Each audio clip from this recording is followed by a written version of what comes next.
ഒരു എഞ്ചിനീയറിംഗ് വിദ്യാർത്ഥി ആഗ്രഹിക്കുന്നതെല്ലാം അതിന്റെ പൂർണ്ണതയിൽ ടോംസ് കോളേജ് ഓഫ് എഞ്ചിനീയറിംഗിൽ നിന്നും ലഭിക്കുന്നു.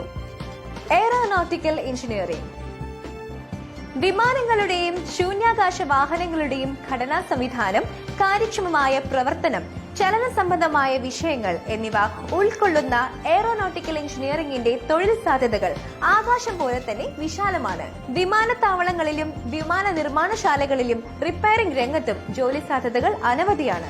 എയറോനോട്ടിക്കൽ എഞ്ചിനീയറിംഗ് പഠനശേഷം തൊഴിൽ ലഭിക്കാവുന്ന കമ്പനികൾ ഏതൊക്കെയാണ് എന്ന് നമുക്ക് നോക്കാം.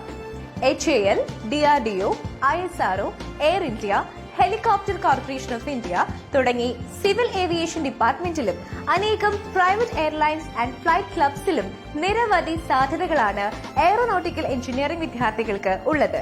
ഇന്ത്യയിൽ ഒരു എയറോനോട്ടിക്കൽ എഞ്ചിനീയർക്ക് കിട്ടുന്ന ആവറേജ് സാലറി എന്ന് പറയുന്നത് 6 ലക്ഷം രൂപയോളമാണ്. നിങ്ങളുടെ കഴിവിനും എക്സ്പീരിയൻസിനും അടിസ്ഥാനമാക്കി ഇത് 30 ലക്ഷം വരെ ലഭിക്കാനും സാധ്യതയുണ്ട്. ഇനി ഗവൺമെന്റ് സ്ഥാപനങ്ങളിൽ നോക്കിയാലോ, മറ്റ് ആനുകൂല്യങ്ങളും ഉയർന്ന ശമ്പളവും നിങ്ങൾക്ക് ലഭ്യമാണ്.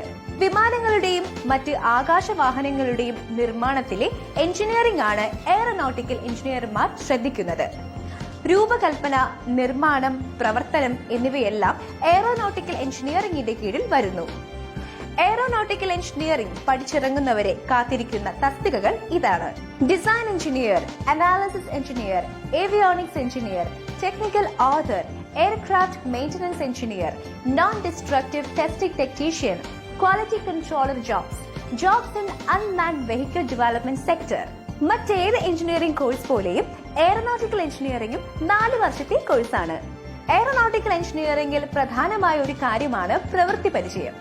ടോംസ് കോളേജ് ഓഫ് എഞ്ചിനീയറിംഗിലെ എയറോനോട്ടിക്കൽ എഞ്ചിനീയറിംഗ് വിദ്യാർത്ഥികൾക്ക് പലതരം ഫ്ലൈറ്റ് എഞ്ചിനുകളിലും ലൈവ് എയർക്രാഫ്റ്റുകളിലും പ്രവൃത്തി പരിചയം നേടാൻ കഴിയുന്നു. ഇത് കാരണം അവർ പ്രായോഗിക പരിജ്ഞാനമുള്ള ഫ്രഷേഴ്സ് ആയി തന്നെ കരിയർ ആരംഭിക്കുകയും കൂടുതൽ ഉയർന്ന തസ്തികകളിലേക്ക് കുറഞ്ഞ കാലയളവിൽ തന്നെ എത്തിച്ചേരുകയും ചെയ്യുന്നു. നിങ്ങൾക്ക് ഈ വീഡിയോ ഉപകാരപ്രദമായെങ്കിൽ +2 കഴിഞ്ഞതിനു ശേഷം ഏത് കോഴ്സ് തിരഞ്ഞെടുക്കണമെന്ന സംശയത്തിൽ നിൽക്കുന്ന വിദ്യാർത്ഥികൾക്ക് ഈ വീഡിയോ അയച്ചു കൊടുക്കുക.